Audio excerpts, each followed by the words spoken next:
Good afternoon everyone, welcome to PW only IS।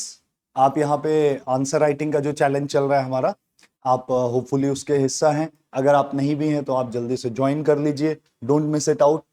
जो days पे अपना आंसर राइटिंग हो रहा है, आप टेलीग्राम ग्रुप पे बहुत सारे बच्चे डाल रहे हैं, अगर आप नहीं डाल रहे हैं तो आप भी उसमें जुड़ जाइए, आप भी अपने आंसर्स डालिए और जो बेस्ट आंसर होगा वो उसमें शेयर भी होगा। उस पर एक दो और फॉर्मेट जो होगा, एक चीज और बताना था कि आपके आंसरिंग का जो फॉर्मेट होगा उसको थोड़ा PDF फॉर्म में डालिएगा। ऐसे उससे क्या होता है कि शेयरेबल भी हो जाता है, एक दूसरे को देखने में भी आसानी होती है। तो आप टेलीग्राम ग्रुप, हमारे कमेंट में उसका लिंक है, आप उसको ज्वाइन कर सकते हैं यदि आपने ज्वाइन नहीं किया है। बाकी कुछ क्वेश्चंस इंडियन सोसाइटी के मैं अपने बारे में बता दूं। मैं नितिन गौतम हूं और मैं इंडियन सोसाइटी, हिस्ट्री और सोशलॉजी तीनों पढ़ाता हूं, ठीक है। और ऑफलाइन में मेरे क्लासेस चलते हैं, तो सोसाइटी अभी मैं ही आपके साथ डील करूंगा, ठीक है। तो एक एक करके क्वेश्चंस पे आते हैं, ज्यादा टाइम वेस्ट नहीं करते, ठीक है। क्या है वही फर्स्ट क्वेश्चन, देखा जाए। Analyse the influence of caste based organisations on social mobility, ठीक है, कोई दिक्कत नहीं है। क्या बोला जा रहा है, एनालाइज करना है influence of caste based organisations on social mobility in India. तो जो क्वेश्चन है वो आपको क्या बोल रहा है, सोशल मोबिलिटी क्या होता है कि जब आप समाज में ऊपर नीचे बढ़ते हैं उसको सोशल मोबिलिटी बोलते हैं। ऊपर बढ़ते हैं तो पॉजिटिव सोशल मोबिलिटी हो गया, नीचे बढ़ते हैं तो नेगेटिव सोशल मोबिलिटी हो गया। तो ये क्या बोल रहे हैं कि समाज में इंडिविजुअली नहीं, समाज में बहुत सारे लेयर्स होते हैं, अलग अलग ग्रुप, ठीक है। तो वो ग्रुप जब ऊपर नीचे करते हैं तो उसको सोशल मोबिलिटी बोलते हैं, राइट। इंडिविजुअल मोबिलिटी अलग चीज होता है कि आप अकेले आदमी कैसे ऊपर नीचे बढ़ सकते हैं, बट ये सोशल मोबिलिटी की बात कर रहे हैं, ठीक है। तो सोशल मोबिलिटी में अब ये क्या बोल रहे हैं आपको कि आपको एनालाइज करना है कास्ट बेस्ड ऑर्गेनाइजेशंस का क्या रोल है, ठीक है। तो एनालाइज चूंकि करना है, क्वेश्चन का टैग देखिएगा तो ये एनालाइज है, यानी आपको ये बताना है कि कास्ट बेस्ड, और एनालाइज करने में आपका एनालिटिकल डेप्थ क्या, पॉजिटिव नेगेटिव साइड दोनों होगा। पॉइंट क्या है, analyse the influence of caste based organisations, यानी caste based organisations can help you in social mobility, however they may also create some challenges, ठीक है। ये अपना आंसर करने का फॉर्मेट होगा आई गेस। तो पहला देख लेते हैं। किधर चला गया ये, ठीक है। आंसर क्या है, आप पहले एक तो इंट्रो लिख दोगे। इंट्रो में अभी ऑलरेडी बताया आपको कि आप सीधे ये लिख सकते हो कि सोशल मोबिलिटी क्या होता है, ये लिख सकते हो, या caste as a identity, caste as an identity का रोल है सोशल मोबिलिटी में, यस, ठीक है। कास्ट एज एन आइडेंटिटी भी आपको ऊपर नीचे समाज में करा सकता है, ठीक है। कैसे, कभी कभी कास्ट का पोजीशन जब इंप्रूव होता है, कास्ट का पोजीशन इंप्रूव होता है, उस प्रोसेस को क्या बोला जाता है, एनसीईआरटी अगर आप पढ़े होगे तो आपको पता होगा, संस्कृताइजेशन। उसमें ओवरऑल पूरा कास्ट ही बढ़ जाता है। तो अब इसमें कास्ट बेस्ड ऑर्गेनाइजेशन का क्या रोल है वो देख लेते हैं, ठीक है। तो आते हैं, सबसे पहले जो कास्ट बेस्ड ऑर्गेनाइजेशन होगा, मान लो अगर एक कास्ट बेस्ड ऑर्गेनाइजेशन है, पॉइंट्स देख लेंगे बट आप पहले सुन लो, कास्ट बेस्ड ऑर्गेनाइजेशंस हैं।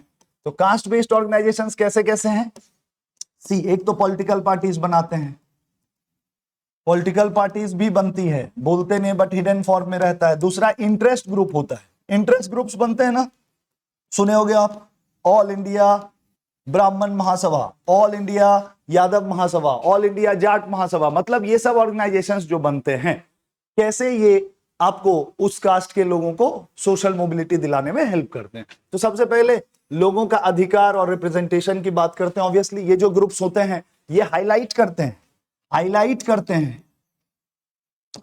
करते हैं क्या, कास्ट बेस्ड दो चीजें, डिसेबिलिटीज, कि आपको कास्ट के कारण अगर आपके ऊपर कोई समस्या है या किसी को एडवांटेज मिल रहा है कास्ट के कारण, तो उसको हाईलाइट करते हैं। तो उसके हाईलाइट करने से क्या होता है, हाईलाइट करने से ये डिमांड जनरेट करते हैं। डिमांड किस चीज का, कि हमको बेटर रिप्रेजेंटेशन चाहिए, हमको बेटर एजुकेशनल अपॉर्चुनिटीज चाहिए, जॉब में रिजर्वेशन चाहिए, जो भी है, ठीक है। अभी आप जाट आंदोलन देखे थे, मराठा आंदोलन देखे थे, ये सारा क्या था, कास्ट बेस्ड मोबिलाइजेशन ही तो था फॉर रिजर्वेशन। तो ये भी एक चीज हो गया। तो पहला पॉइंट यही हो गया कि सबके अधिकार, advocacy for rights and representation, राजनीतिक रिप्रेजेंटेशन या अलग अलग ऑर्गेनाइजेशंस में आपका रिप्रेजेंटेशन बढ़े, इसके लिए कास्ट ग्रुप्स लॉबी करते हैं, प्रोटेस्ट करते हैं, ठीक है, पॉलिसी एडवोकेसी करते हैं, और उससे आपको क्या मिलता है? सोशल मोबिलिटी मिल जाती है। दूसरा क्या हो गया भाई?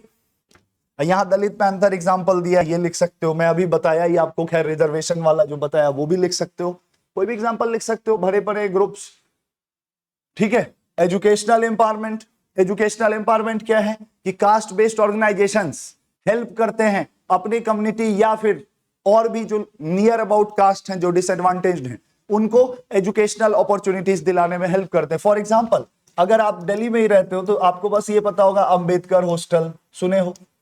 बड़े बड़े एग्जांपल नहीं, सिंपल एग्जांपल लिखो, अंबेडकर हॉस्टल है, या फिर अगर आप पढ़ोगे तो यहां जाट हॉस्टल, दिल्ली में ही है जाट हॉस्टल।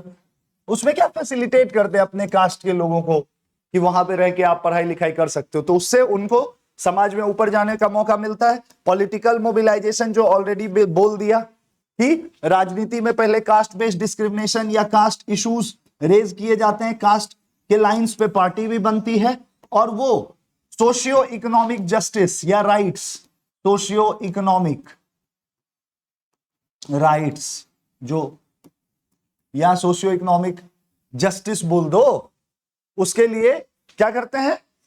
राजनीति करते हैं, और उससे ग्रुप्स ऊपर बढ़ते हैं। ये एक फैक्टर हो गया, ठीक है।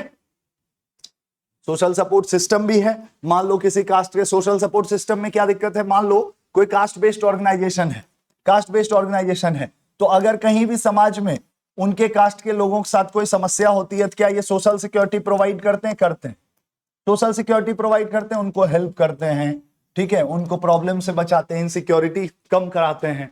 कहीं पे केस लड़ना हो, थाना में जाना हो, वहां भी कास्ट बेस्ड ऑर्गेनाइजेशन हेल्प करता है। तो ये सब चीजों से आप मोबिलिटी पा सकते हो। एक जो पॉइंट यहां नहीं दिया हुआ वो मैं बता दे रहा हूं, ये इंपॉर्टेंट है, संस्कृताइजेशन।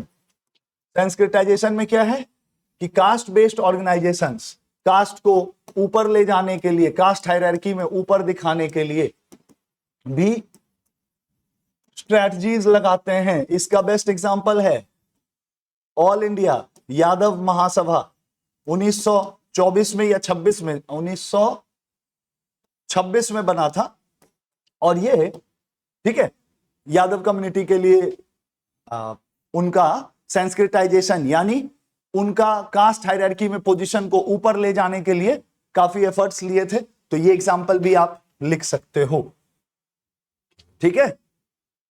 बाकी देख लेना यार, कास्ट बेस्ड मोबिलिटी में कैसे हेल्प करता है। अब इसमें लेकिन चैलेंजेस क्या हैं? चैलेंजेस यही हैं, पहले तो आप कास्ट बेस्ड ऑर्गेनाइजेशन बना के अगर सोशल मोबिलिटी यानी ऊपर अपने कास्ट के लोगों को ले जाने की कोशिश करते हो, क्या ये समाज में कॉन्फ्लिक्ट नहीं क्रिएट कर सकता है? बिल्कुल कर सकता है। इससे कास्ट कॉन्फ्लिक्ट होता है। कास्ट कॉन्फ्लिक्ट अगर बिहार के केस में देखोगे तो यादव भूमिहार कॉन्फ्लिक्ट हुआ था, वो आपको अगर नहीं पता है तो बिहार के केस में जान लो। यादव भूमिहार कॉन्फ्लिक्ट आजादी के आसपास ही हो रहा था।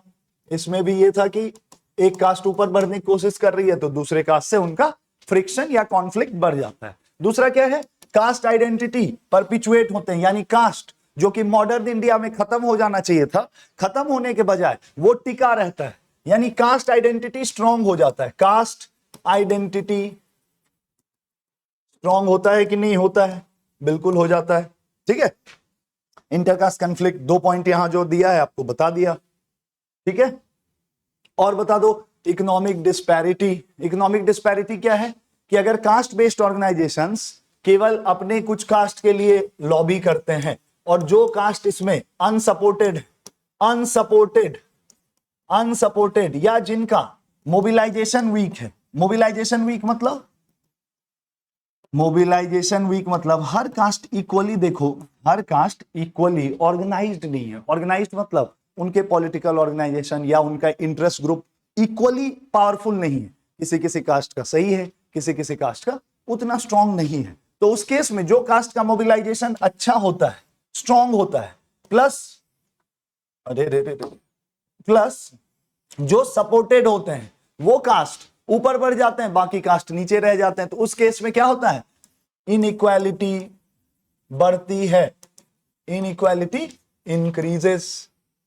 कैसे? फॉर एग्जांपल यूपी का देख लो आप, यूपी में बहुत सारे कास्ट ऊपर जाने का कोशिश किए, बट चूंकि पॉलिटिकली यादव पावरफुल थे, या अगर आप देखोगे हरियाणा में जाट्स पावरफुल थे, तो ये लोग तो ऊपर बढ़ गए समाज में, लेकिन इनके आसपास के कास्ट चूंकि उनके पास नंबर अच्छा नहीं था, या उतने लोग नहीं थे, या पॉलिटिकल मोबिलाइजेशन इनका स्ट्रांग नहीं था, तो ये रिलेटिवली पीछे छूट गए। राइट, ये देख सकते हो। ठीक है, बाकी ये तो बकवास पॉइंट है, इसको छोड़ो। ठीक है, और कास्ट बेस्ड ऑर्गेनाइजेशन से अगर आप सोशल मोबिलिटी की कोशिश करते हो, तो इसमें एक और चीज है जो इसमें नहीं लिखा है, ये इंडिविजुअलिज्म को हर्ट करता है, इंडिविजुअलिज्म को हर्ट करता है, कलेक्टिविज्म को बढ़ावा देता है, कलेक्टिविज्म को बढ़ावा देता है, कलेक्टिविज्म को बढ़ावा देता है कि नहीं? बिल्कुल देता है। तो कलेक्टिविज्म को बढ़ावा देना इट्स ओके, बट एक मॉडर्न सोसाइटी, एक लिबरल डेमोक्रेसी जो कि इंडिया है, वहां पे individualism should grow with time, ऐसा होना चाहिए था। ठीक है, हमारा संविधान भी आपको इंडिविजुअल राइट्स देता है फंडामेंटल राइट्स में, बट इंडिविजुअलिज्म की जगह हर जगह कलेक्टिविज्म बढ़ता है, ये नहीं बढ़ता है, तो ये एक प्रॉब्लम है। ठीक है, आई गेस इतने से आप आंसर लिख लोगे। ठीक है, कंक्लूजन में ये जरूर लिख दोगे कि जो आपके कास्ट बेस्ड ऑर्गेनाइजेशंस हैं, इन्होंने बहुत सारे कम्युनिटीज को समाज में ऊपर ले जाने में हेल्प किया, उनको सोशल मोबिलिटी दिलाई है। अगर दलित्स या जो सो कॉल्ड आपके लोअर कास्ट कम्युनिटीज हैं, वो लोग अपना पॉलिटिकल रिप्रेजेंटेशन बना के अगर ऑर्गेनाइजेशंस नहीं बनाते और ऊपर नहीं बढ़ते, तो समाज में नीचे रह जाते। तो सोशियो इकोनॉमिक जस्टिस जो सामाजिक न्याय वाली चीज है, सामाजिक न्याय के लिए ये जरूरी है, नहीं तो ये ऊपर नहीं बढ़ पाते। ठीक है, तो ये क्वेश्चन अब आराम से डील कर सकते हो। हलवा क्वेश्चन था, कुछ था नहीं इसमें, 2 कौड़ी का क्वेश्चन था। अगला देखते हैं, examine the interplay between cultural diversity and economic development in India. India context में बताना है कि कैसे कल्चरल डाइवर्सिटी, इकोनॉमिक डेवलपमेंट दोनों रिलेटेड हैं एक दूसरे से। How can policies balance cultural preservation with economic growth. ठीक है भाई, पहला क्वेश्चन में क्या बोला गया है कि कल्चरल डाइवर्सिटी और इकोनॉमिक डेवलपमेंट का लिंकेज बताओ। ठीक है, तो ये बता देंगे अपन। और फिर क्या बोला है, how can policies balance cultural preservation with economic growth, यानी आपको कैसे आप पॉलिसीज चलाओगे ताकि ग्रोथ भी हो बट कल्चर भी बचा रहे, कल्चर नुकसान ना हो। 2 पार्ट है, वो सेकेंड पार्ट है। पहले हम चलते हैं फर्स्ट पार्ट पे।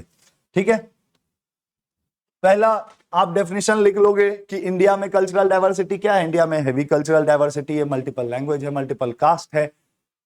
सी, ऐसा कोई बात नहीं है, आप इंट्रो लिखने का तरीका आप खुद से भी बना सकते हो, बहुत सारे तरीकों से इंट्रो लिखा जाता है, कोई यूनिवर्सल मेथड नहीं है, बट एक बेसिक तरीका बता दे रहा हूं कि कल्चरल डाइवर्सिटी पे क्वेश्चन है तो आप ये बता दो कि इंडिया में multiple type of cultural diversity है, और हम एक फेज में हैं एलपीजी के बाद, पर्टिकुलरली एलपीजी 1991 के बाद हमारा इकोनॉमी इज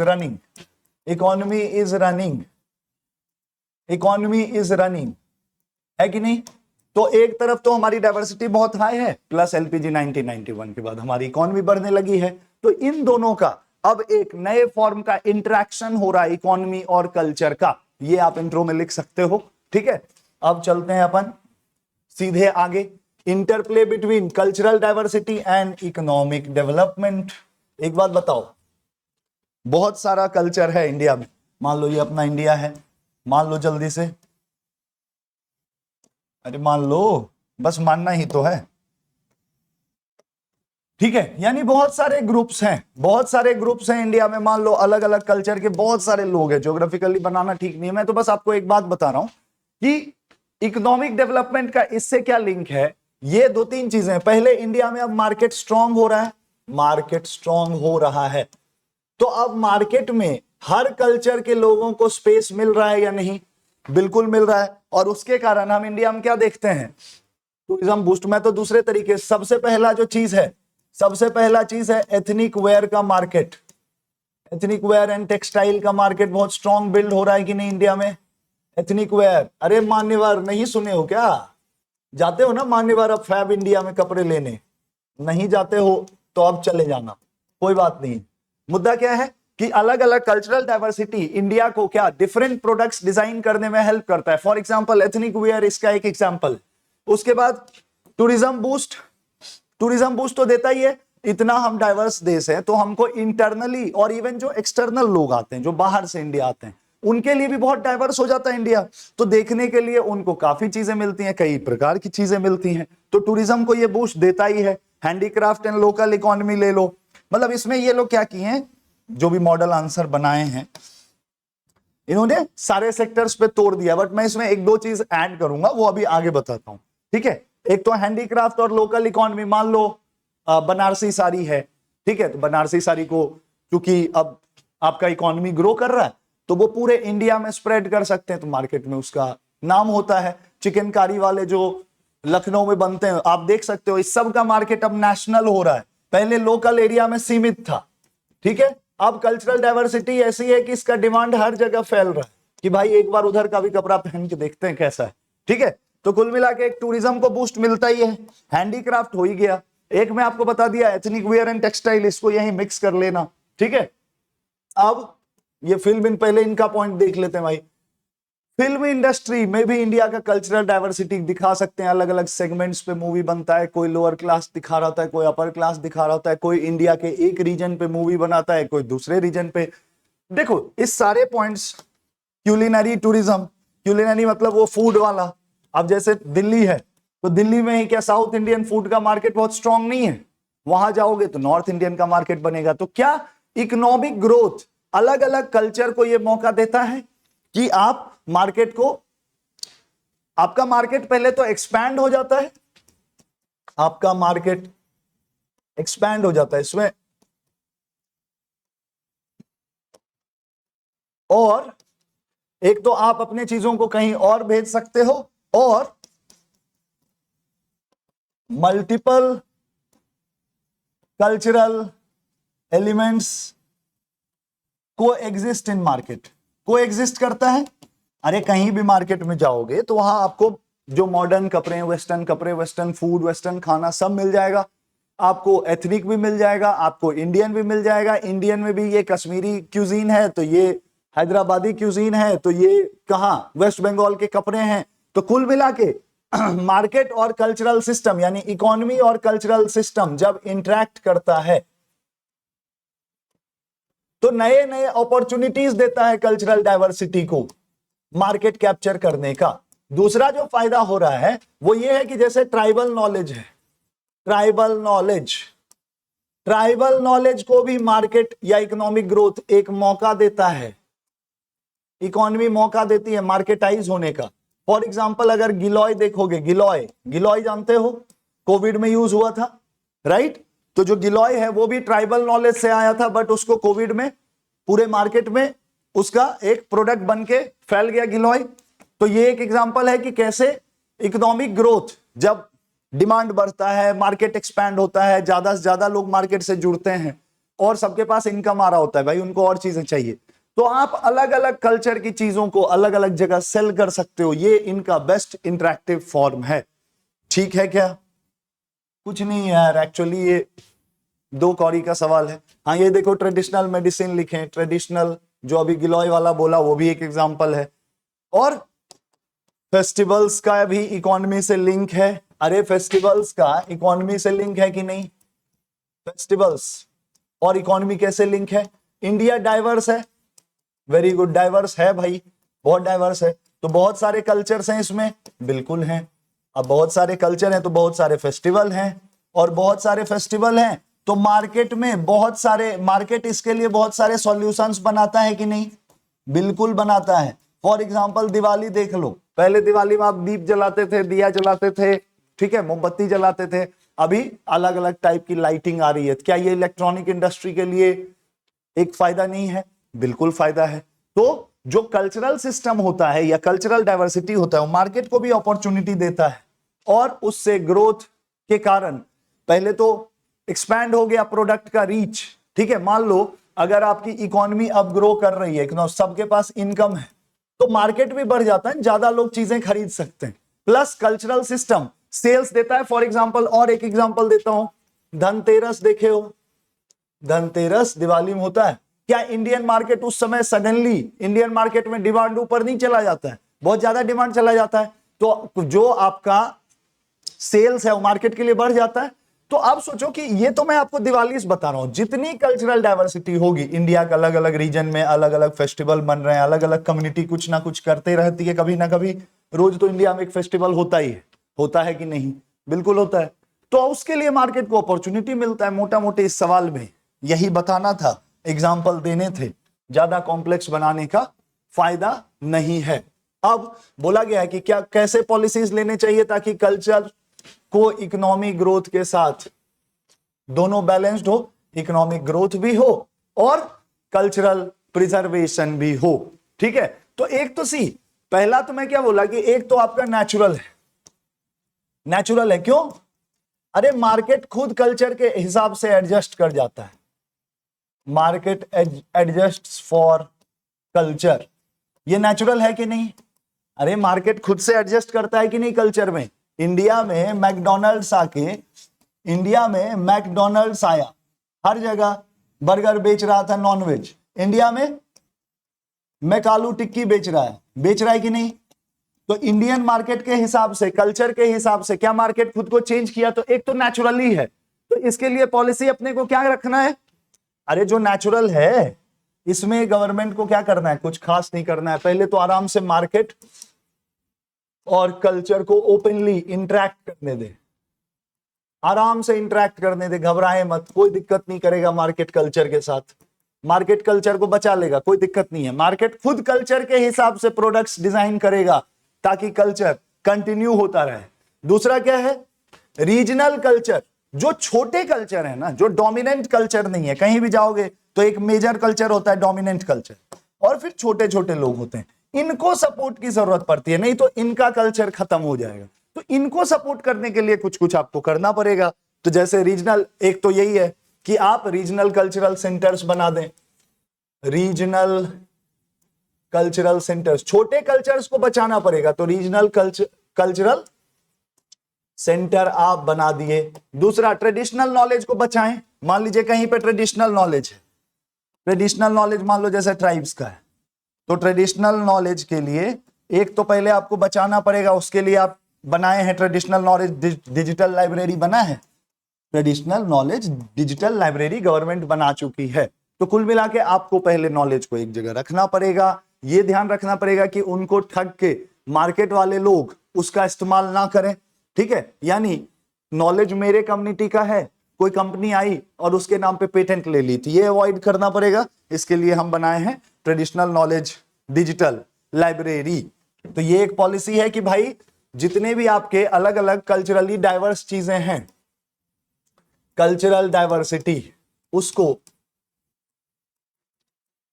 रिकॉर्ड करो, डिजिटलाइज करो, ये जरूरी है, बिल्कुल जरूरी है।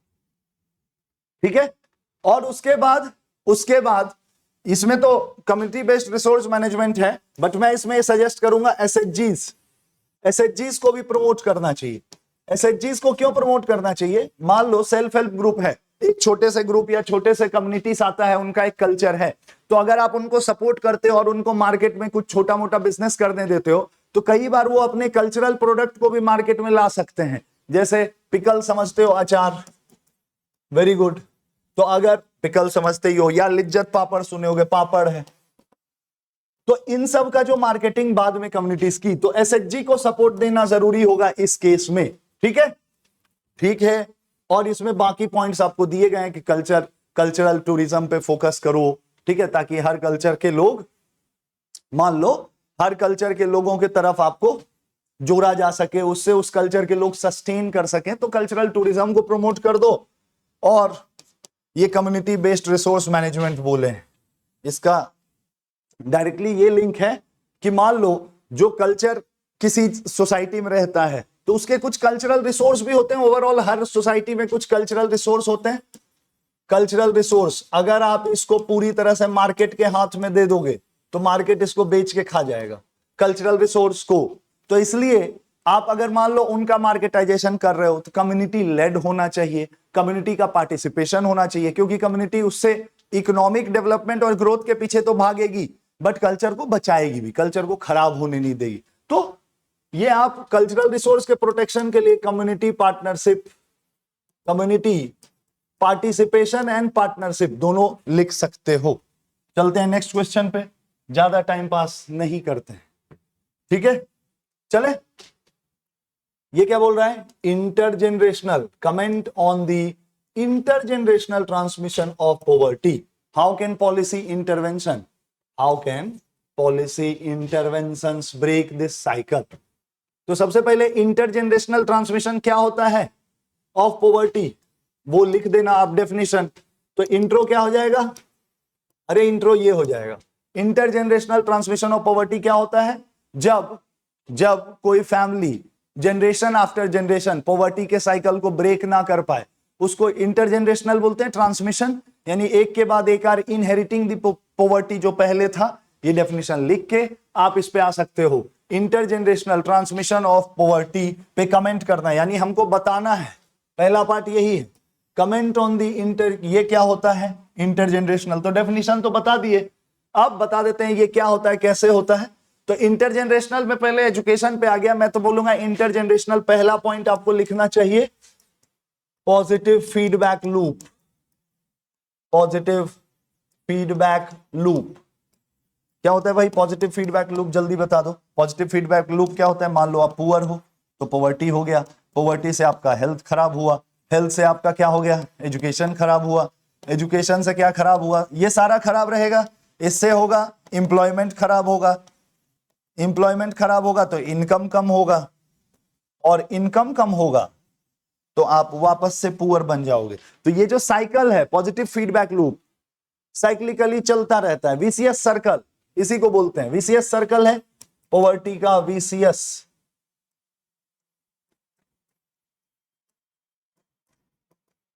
सर्कल है पॉवर्टी का, ठीक है, वीसीएस सर्कल ऑफ पॉवर्टी है। दूसरा कल्चरल कैपिटल की कमी है, क्यों इंटरजेनरेशनल पॉवर्टी होता है, पहला पॉइंट तो ये हो गया कि वीसीएस सर्कल, क्योंकि गरीबी और गरीबी को ब्रीड करता है, तरीका बता दिया। दूसरा कल्चरल कैपिटल की कमी, कल्चरल कैपिटल की कमी मतलब क्या होता है, एक तो इकोनॉमिक कैपिटल की कमी, ये हो ही गया पॉजिटिव फीडबैक लूप में, बट एक कल्चरल कैपिटल की भी कमी होती है। कल्चरल कैपिटल क्या होता है भाई, कल्चरल कैपिटल ये होता है, मान लो मेरे घर में पढ़ने लिखने का माहौल है या बिजनेस का माहौल है, तो मैं बचपन से ही जो मेरा सोशलाइजेशन हुआ है, पालन पोषण हुआ है, उसमें मैं बिजनेस आधा अधूरा थोड़ा बहुत तो सीख जाऊंगा, या पढ़ाई का माहौल है तो मैं आधा पढ़ाई सीख जाऊंगा। तो जब मैं बाद में एक्चुअल में पढ़ने जाऊं या बिजनेस करने जाऊं तो वहां जनरली चांस है कि मैं अच्छा करूंगा, क्योंकि मेरे पास ऑलरेडी एक एक्सपीरियंस है, एक नॉलेज है चीजों को लेके, राइट। इसको बोलते हैं कल्चरल कैपिटल। तो जो लोग गरीब हैं, ऑलरेडी पुअर हैं, उनके पास इस टाइप के कल्चरल कैपिटल की कमी होती है कि कैसे पैसा बनाया जाता है। ये अगर कमी होगी कल्चरल कैपिटल की तो अगला जनरेशन को भी एक्सपीरियंस नहीं होता है हाउ टू स्टडी, और इसलिए कई बार उनका परफॉर्मेंस खराब होता है। कई लोग उसको ये बोल देते हैं भाई इंटेलिजेंट नहीं है, इंटेलिजेंस का प्रॉब्लम नहीं है, कल्चरल कैपिटल का प्रॉब्लम है, ठीक है। तो क्या हो गया, पहला पॉजिटिव फीडबैक लूप, दूसरा क्या हो गया, कल्चरल कैपिटल की कमी। अब इसी को ये लोग तोड़ तोड़ के लिख दिए, देख लो, उसी पॉजिटिव फीडबैक लूप में मैं सारा बता दिया, poverty, health, education, employment, income, यही ये बाद में आपको आंसर में बताया गया, एजुकेशन, इकोनॉमी यानी इनकम, फिर हेल्थ, यही सारा पॉइंट होगा, एम्प्लॉयमेंट, इंडेटनेस, हाँ ये भी एक, हाउसिंग, वही सारा चीज जोड़ के। गरीबी के बहुत एस्पेक्ट है, डेट भी रहता है कई लोगों पे, डेट बर्डन, जब गरीबी में हो तो कई बार डेट बर्डन में फंस जाते हो ना, तो अब डेट चुका नहीं पाते तो एक के बाद एक जनरेशन आता जाता है और डेट चुकाने में ही लटका रहता है और गरीब रहता है। इसमें कौन सी बड़ी बात बता रहे हो, एकदम सिंपल बातें किया करो, जितना इजी बातों करोगे उतनी अच्छे आंसर्स लिखोगे। पहला policy intervention to break cycle of intergenerational poverty, फिर से इसमें कुछ पढ़ाने की जरूरत नहीं, इंटरजेनरेशनल, इधर मत देखो, कुछ जो मैं बता रहा हूं वो सुनो, उसके बाद उधर देखना। इंटरजेनरेशनल पॉवर्टी यानी एक जनरेशन से दूसरे जनरेशन पे पॉवर्टी जा रहा है। क्यों भाई, पहला क्योंकि पहले आप पुअर थे तो आपका हेल्थ खराब था तो आपका एजुकेशन खराब हुआ तो आपका एम्प्लॉयमेंट बुरा हुआ, एम्प्लॉयमेंट बुरा हुआ तो आपका इनकम बुरा हुआ, इनकम बुरा हुआ तो आपका हाउसिंग बुरा हुआ, हाउसिंग बुरा हुआ तो आपके पास इनकम कम हुआ तो आपके डेब्ट भी लगेगा। ठीक है, ये सारी चीजें हैं। अब क्या बोल रहा है कि क्या क्या इंटरवेंशन इस साइकिल को तोड़ सकता है। अब इस सब से लास्ट में लोअर इनकम घूम के वापस से इनकम पॉवर्टी आ रहा है या नहीं आ रहा है। अब इन सब चेन को पकड़ लो, ये जितने चेन हैं ये सारे जगह पे आपको इंटरवीन करना पड़ेगा, तब जाके इंटरजेनरेशनल पॉवर्टी टूटेगी। इस चेन में एक एक चीज पे अटैक करना पड़ेगा। Direct support programs for poverty, पहला ये हो जाएगा। दूसरा हेल्थ इंडिकेटर्स इंप्रूवमेंट प्रोग्राम। फिर एजुकेशन में आप कैसे करना चाहते हो, कैसे एफोर्डेबल बना रहे हो, कैसे एक्सेसिबल बना रहे हो सब लोग के लिए, ताकि सबको एजुकेशन मिल सके। इंप्लॉयमेंट अपॉर्चुनिटीज कैसे जनरेट कर रहे हो, इसमें स्किलिंग आ जाएगा, skilling plus credit self employment के लिए क्या आपको लोन्स मिल रहे हैं या नहीं। ठीक है, हाउसिंग, इस सब को अगर आप सॉल्व कर दोगे तो इंटरजेनरेशनल पॉवर्टी टूट जाएगी। उसमें इसको पढ़ के रटने की जरूरत नहीं है। आई गेस आप आराम से ये लिख सकते हो, पढ़ाई कर रहे हो, इस सब के स्कीम्स आपको नहीं पता है, बिल्कुल पता होंगे। यूपीएससी की तैयारी करो तो कुछ तो पता होगा, एक एक स्कीम तो पता होगा, बस वही लिखना है। एक एक चेन लिख दो कि इसमें ये करना है, इसमें ये करना है, इसमें ये करना है। अगर ये सारा हम अच्छे से करेंगे तो हम इंटरजेनरेशनल पॉवर्टी को ब्रेक कर सकते हैं। ठीक है, ज्यादा टाइम पास नहीं करते हैं, चलते हैं क्वेश्चन नंबर 4 पे। Caste identity in India is a double edged sword acting both as divisive and unifying force. Simple सा क्वेश्चन है। क्या बोल रहा है कि कास्ट आइडेंटिटी, अंदर मॉडल आंसर पढ़ने की जरूरत नहीं है, मुद्दे पे आओ पहले। कास्ट आइडेंटिटी जो है वो डिविसिव भी है और यूनिफाइंग भी है। बताओ कैसे? कुछ बताने लायक है? सब गपशप है, नॉर्मल बातें, आराम से बताओ। कास्ट आइडेंटिटी क्या लोगों को बांटता नहीं, आपको नहीं पता है? बांटता है। कैसे कैसे बांटता है, कैसे कैसे बांटता है? कास्ट के कारण दो चार चीजें होती हैं। कॉन्फ्लिक्ट होता है, यस। डिस्क्रिमिनेशन होता है, डिस्क्रिमिनेशन होता है कि नहीं, यस। क्या लाइफ चांस इफेक्ट होता है? अरे लाइफ चांस मतलब एजुकेशन, हेल्थ, इंप्लॉयमेंट, सब इफेक्ट होता है कास्ट के कारण, यस।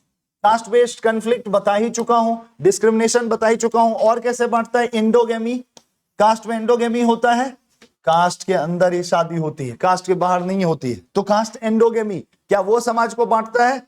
यस। ठीक है, और जो दलित, इधर लिख देता हूं, इधर ही लिख देता हूं, और कास्ट के कारण इधर, यहां से आगे बढ़ जाते हैं।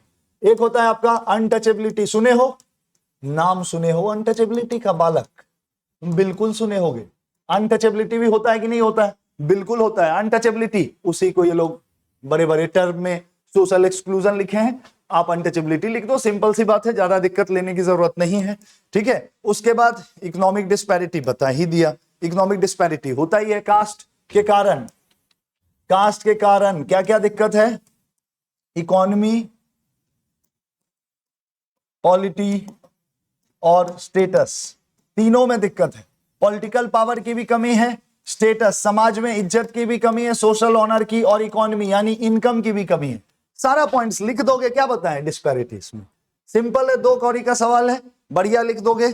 कुछ नहीं है इसमें, कुछ भी नहीं है, हलवा क्वेश्चन है, हलवा। ठीक है, हलवा है कि नहीं? Very good. अब यूनिफाइंग फोर्स कैसे है कास्ट आइडेंटिटी? एक यूनिफाइंग फोर्स कैसे है?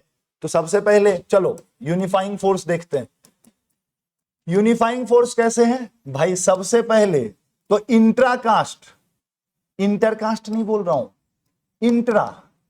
Intra cast solidarity.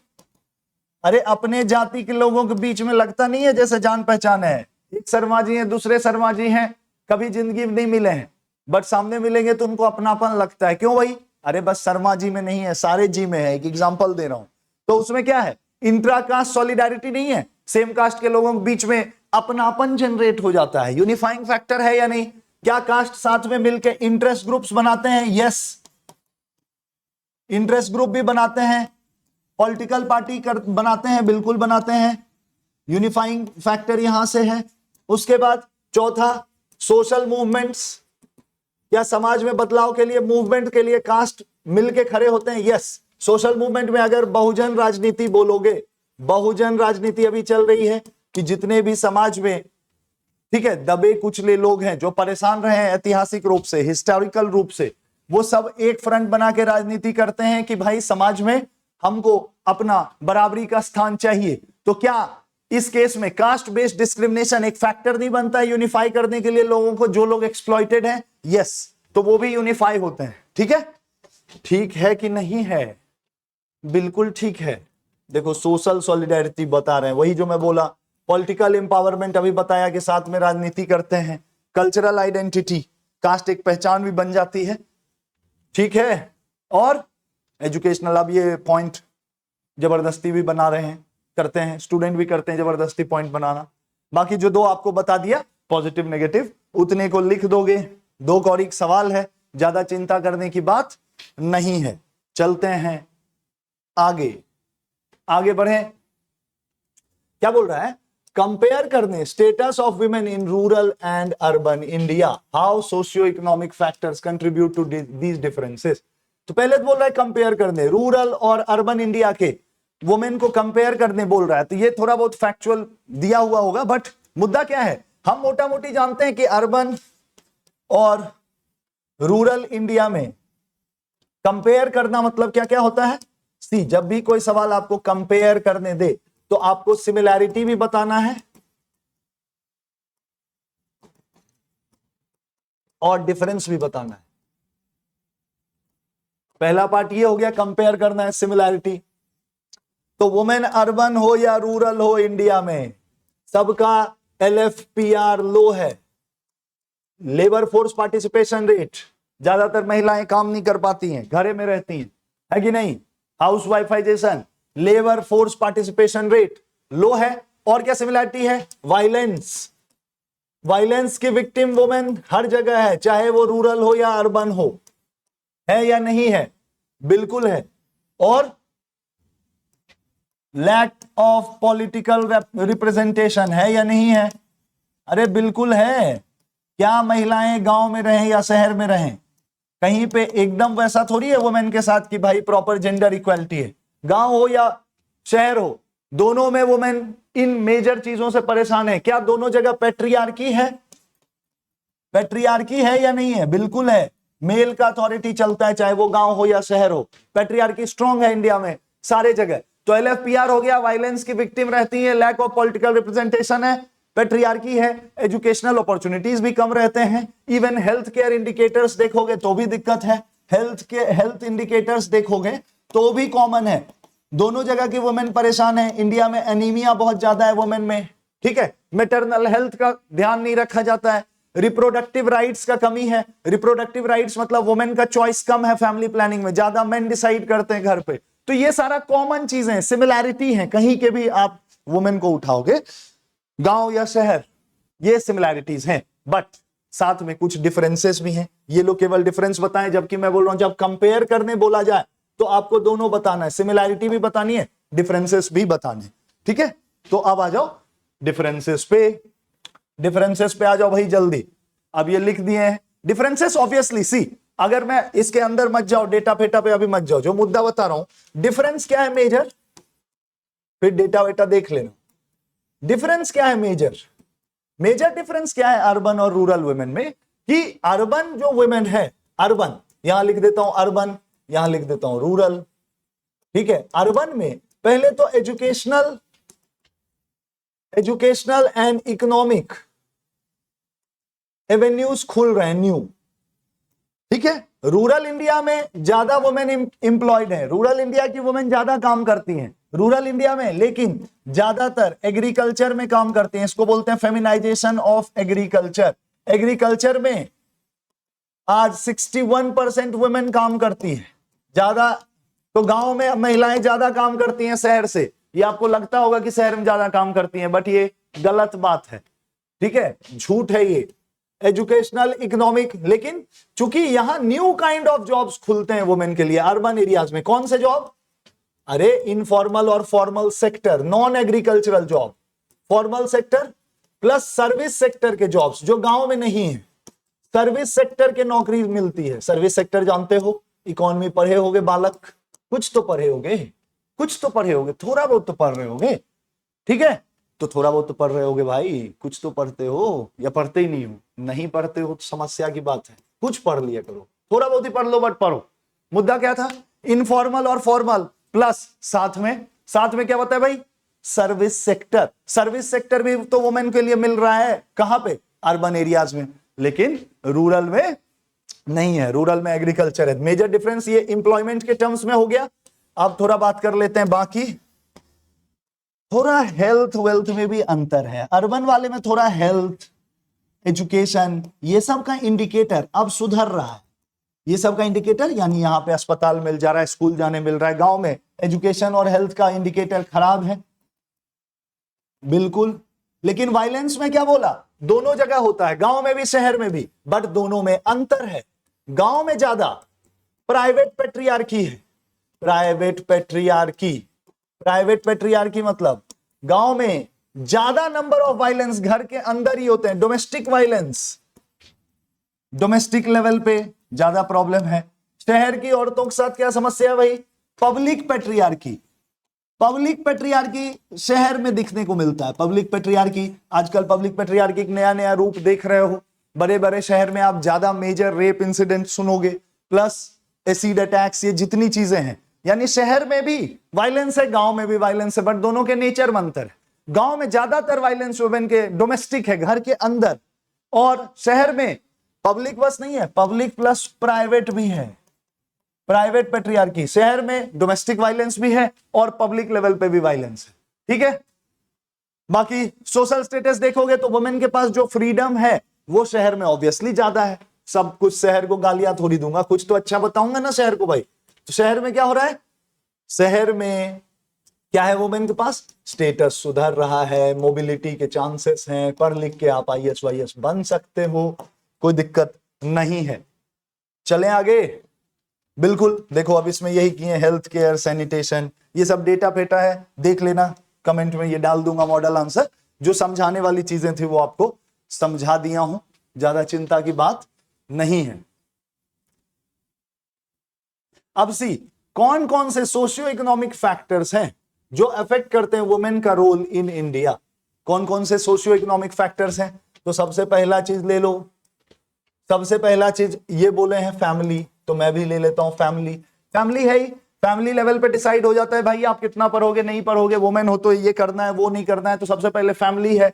दूसरा कल्चर है, अरे कल्चर भी तो है, किसी किसी कम्युनिटी कल्चर ये रहता है भाई बाहर नहीं जाना है, किसी का ये है एजुकेशन नहीं पाना है, किसी का ये है ये करो ऐसा करो फलना करो ढिकना करो, तो कल्चर भी तो है, फैमिली है, कल्चर है, ये सारा चीज अफेक्ट करता है। और चले जाओ कास्ट, कास्ट भी अफेक्ट करता है।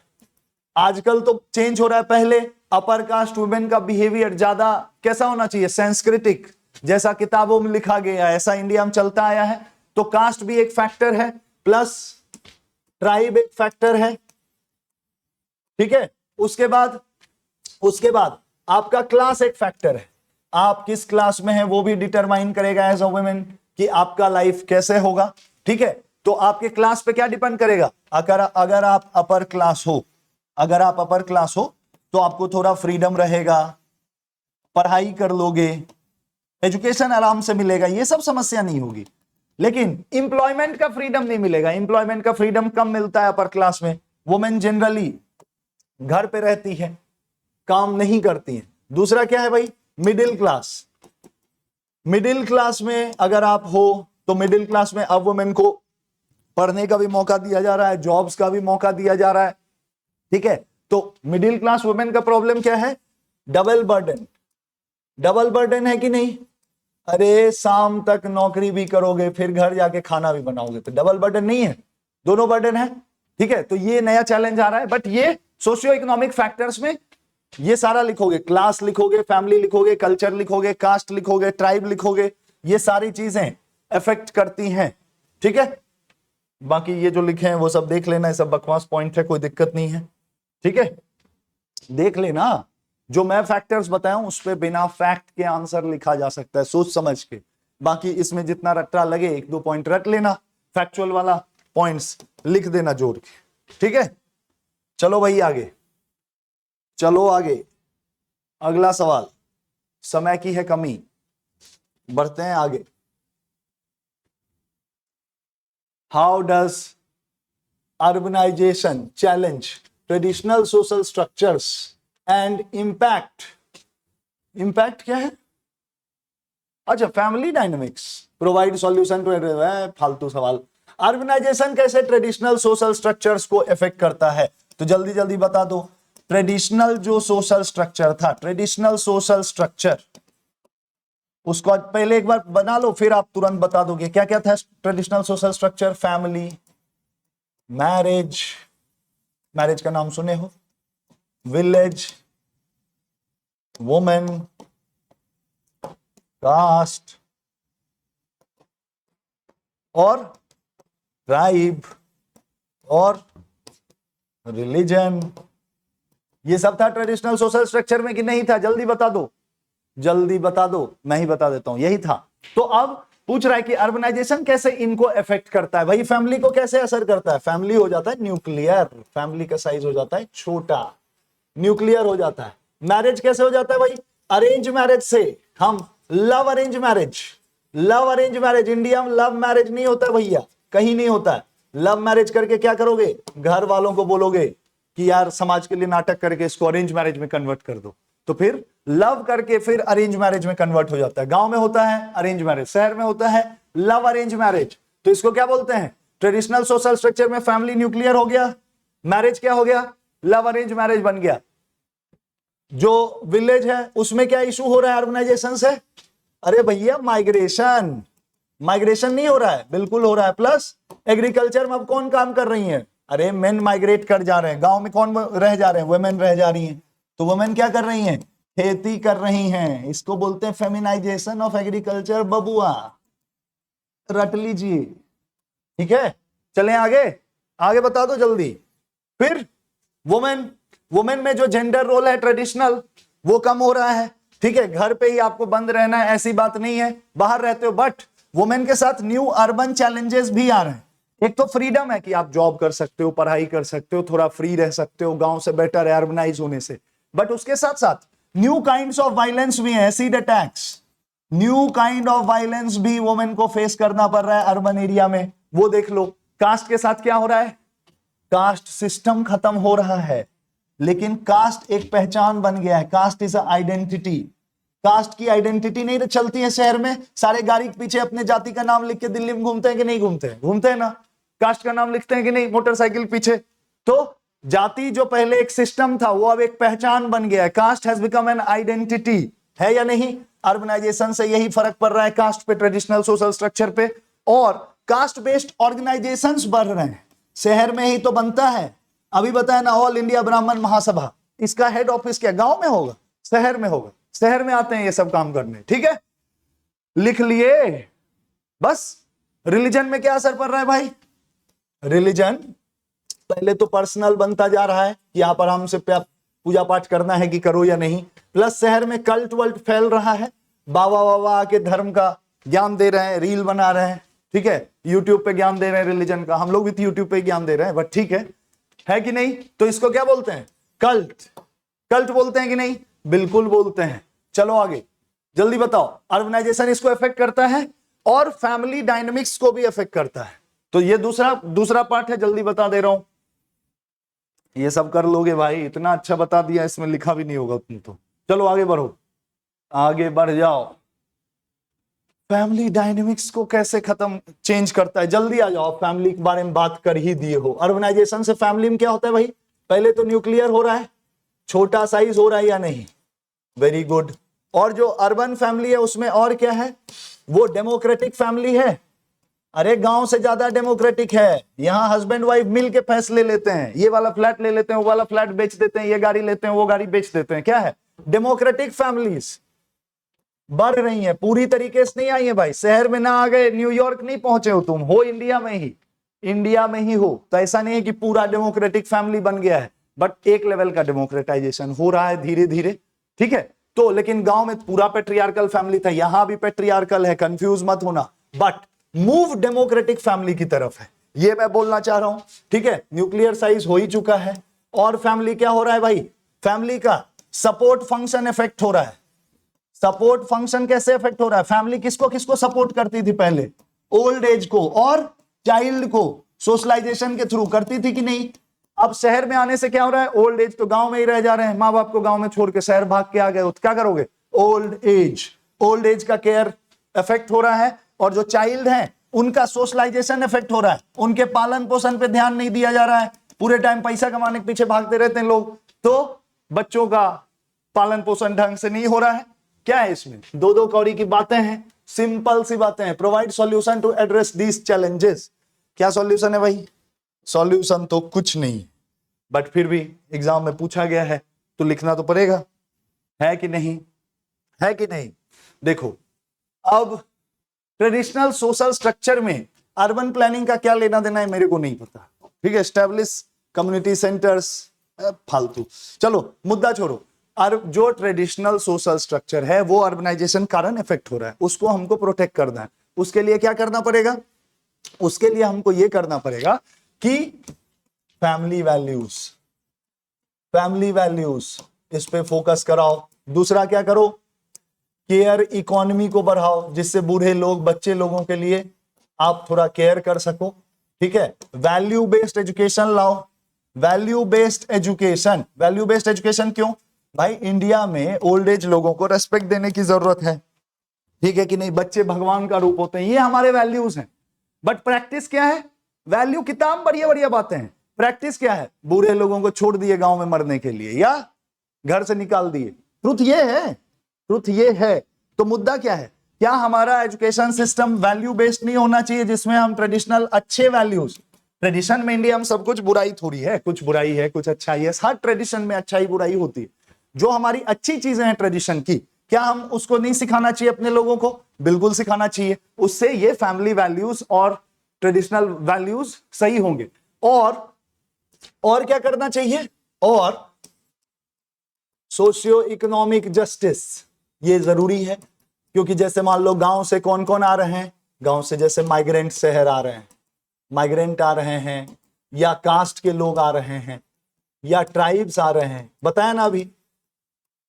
तो अगर इनको सामाजिक न्याय हम शहर में नहीं देते हैं, ठीक है, तो ये स्ट्रक्चर्स का प्रॉब्लम कभी सॉल्व नहीं होगा। तो हमारे अर्बनाइजेशन में social inclusion should be a major factor. ये मैं नहीं बोल रहा हूं, आपको लग रहा होगा क्या बकवास बातें कर रहे हैं, मैं नहीं कर रहा हूं।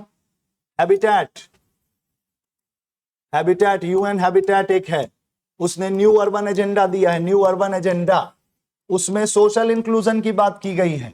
इसकी जरूरत है इंडिया को भी, सोशल इंक्लूजन, ठीक है। अर्बनाइजेशन में भी हमको सोशल इंक्लूजन का ध्यान रखने की जरूरत है। चले, कुछ नहीं है, दो कौड़ी का सवाल है जिसको पूरी तरीके से हम डील कर चुके हैं, ठीक है। अब आगे बढ़ते हैं। Discuss the implication of linguistic diversity for national integration. जबरदस्त। What strategies can promote linguistic harmony. Very good. दो क्वेश्चन है, पहला क्वेश्चन पकड़ लेते हैं भाई। Discuss the implication of linguistic diversity, यानी इंडिया में बहुत सारे लैंग्वेज है, लैंग्वेज डाइवर्सिटी है, बहुत बढ़िया। इसके इंप्लीकेशन क्या है, किस चीज के लिए, नेशनल इंटीग्रेशन के लिए। नेशनल इंटीग्रेशन यानी देश को जुड़ना है, तो इंटीग्रेशन में लिंग्विस्टिक डाइवर्सिटी दोनों चीज हो सकता है। क्या एक ये आपको हेल्प भी कर सकता है, यानी नेशनल इंटीग्रेशन में पॉजिटिव रोल भी प्ले कर सकता है, और लिंग्विस्टिक डाइवर्सिटी नेगेटिव रोल भी कर सकता है कि लैंग्वेज के नाम पे लड़ाई होने लग गया तो वो देश के लिए अच्छा है क्या, नहीं है। तो चलो जल्दी जल्दी देख लो, ठीक है। कुछ नहीं करना है भाई, इंडिया में सारा 22 शेड्यूल लैंग्वेज है और इतना फलना ढेकना इतना लैंग्वेज है, सब लिख देना कहानी इंट्रो में, सिंपल सा है, कोई दिक्कत नहीं है। अब आ जाते हैं positive implication of linguistic diversity. क्या है भाई, नेशनल इंटीग्रेशन में लिंग्विस्टिक डाइवर्सिटी कैसे हेल्प करता है, ये पता नहीं क्या लिखे हैं, बट पॉजिटिव इंप्लीकेशन क्या है लिंग्विस्टिक बहुत सारे लैंग्वेज होने से, ठीक है। सबसे पहला चीज क्या होता है, एक कल्चरल डाइवर्सिटी और प्लूरलिज्म का कल्चर बनता है। क्योंकि हम इंडिया में इतनी सारी डाइवर्सिटी देखते हैं, हमारा कल्चर ऑलरेडी प्लूरल है, प्लूरलिज्म है, तो हम न्यू फॉर्म्स ऑफ डाइवर्सिटी को आराम से एब्जॉर्ब कर लेते हैं। समझे मैं क्या बोला, ऑलरेडी इंडिया इतना प्लूरल कंट्री है कि हम बहुत सारा डाइवर्सिटी देखते हैं, तो लिंग्विस्टिक डाइवर्सिटी इतना होने से पहले होने के कारण इंडिया में ऑलरेडी डाइवर्सिटी को लेके एक्सेप्टेंस है, और एक्सेप्टेंस होने से क्या होता है, कोई नई डाइवर्सिटी जब हमारे सोसाइटी में आती है, कोई नया ग्रुप आता है, तो उसका सोशल इंक्लूजन इजी होता है, social inclusion becomes easier, very easy, ठीक है, उसको आप समाज में जोड़ लेते हो।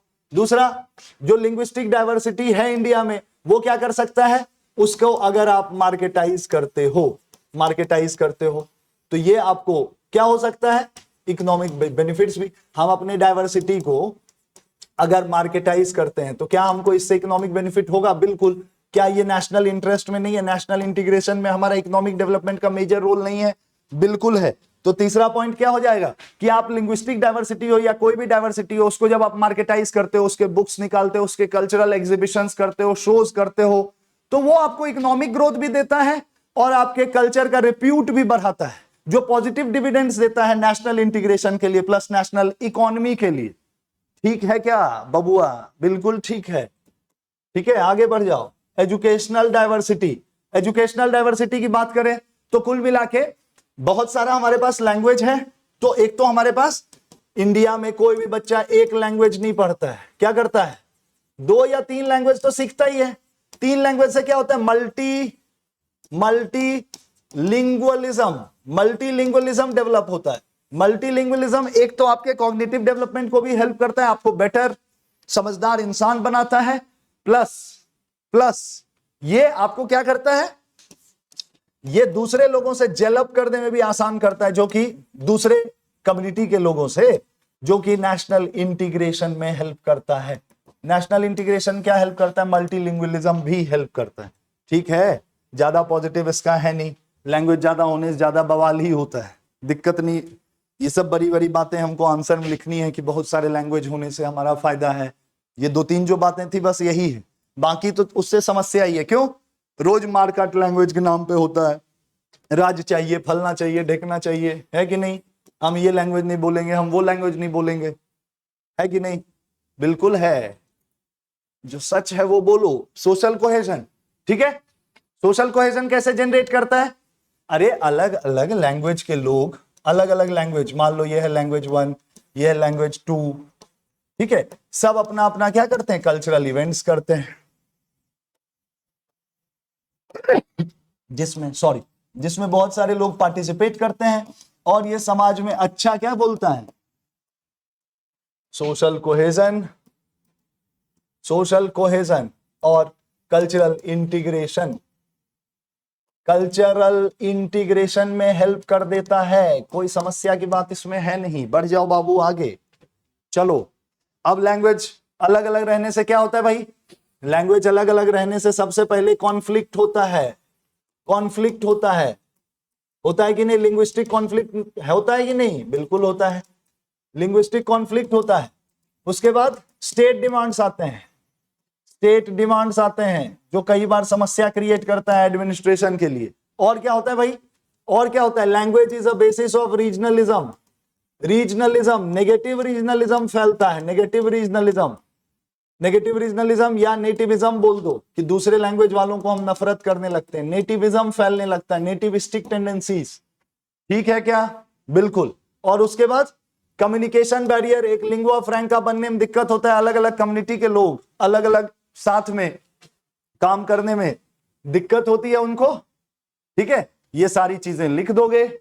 और क्या स्ट्रैटेजीज हमको लगाने चाहिए लिंग्विस्टिक हार्मनी बढ़ाने के लिए, ये सिंपल स्ट्रैटेजीज क्या है, पहले बहुत सही लिखा हुआ है, ट्रांसलेशन सर्विस, कि एक दूसरे के लिटरेचर को दूसरे लैंग्वेज में ट्रांसलेट करो ताकि बाकी जगह के लोग भी उसको रीड कर पाए, तो ये कर लो, इंटर लैंग्वेज ट्रांसलेशन सर्विस, ये पहला पॉइंट है, ये बहुत सही लिखा हुआ है। दूसरा, कल्चरल एक्सचेंज प्रोग्राम, एक भारत श्रेष्ठ भारत अभी चल रहा है, जिसमें एक दूसरे स्टेट के लोगों से जोड़ते हैं, तो ये सब स्ट्रेटजी आप लगा सकते हो कि एक्सचेंज प्रोग्राम कर लो, इंटर लैंग्वेज ट्रांसलेशन करवा लो, उससे भी फायदा होगा, ठीक है। जो पॉलिसी बनेगी उसमें आपको मल्टीलिंगुअलिज्म पे ध्यान देना चाहिए, जैसे आपकी जो बनी है न्यू एजुकेशन पॉलिसी, उसमें मल्टीलिंगुअलिज्म का ध्यान दिया गया है। आपका मदर टंग को शुरू के टाइम में आपके पढ़ाई में यूज किया जाएगा, बाद में अंग्रेजी और कॉलेजेस भी हिंदी में आ रहे हैं, ये आ रहे हैं, वो आ रहे हैं, तो मल्टीलिंगुअलिज्म को बढ़ावा देना चाहिए पॉलिसीज में, बिल्कुल सही है, हो गया। और ये बोल रहे हैं कि उसके लिए कुछ एम्प्लॉयमेंट वो आप बना दो, इंसेंटिव बना दो अलग अलग लैंग्वेज को पढ़ने के लिए, तो उसके लिए आप स्कॉलरशिप बना दो, स्कॉलरशिप्स बना दो, ठीक है। उसके बाद गवर्नमेंट को क्या करना चाहिए, प्रिजर्वेशन के लिए, जैसे एक दो इंडिया में लैंग्वेज एक्सटिंक्ट हो गए, तो गवर्नमेंट को प्रिजर्वेशन के लिए डिजिटलाइज करना चाहिए हर लैंग्वेज को, डिजिटलाइज करके, डिजिटलाइज एंड स्टोर लैंग्वेज की जानकारियों को, ठीक है। ये सारा आप कर सकते हो। इसके साथ ही ये पहला सेगमेंट जितने 7 सवाल का था ये डिस्कस हो गया है। अगर आपको कुछ समझ नहीं आया हो, कोई दिक्कत हो, आप कमेंट सेक्शन में बिल्कुल कमेंट करें, कोई ना कोई आपको बता देगा, कोई नहीं बताएगा तो मैं बता दूंगा, ठीक है। फिर कल मिलते हैं फिर से अगले सेट ऑफ क्वेश्चंस के साथ। Thank you.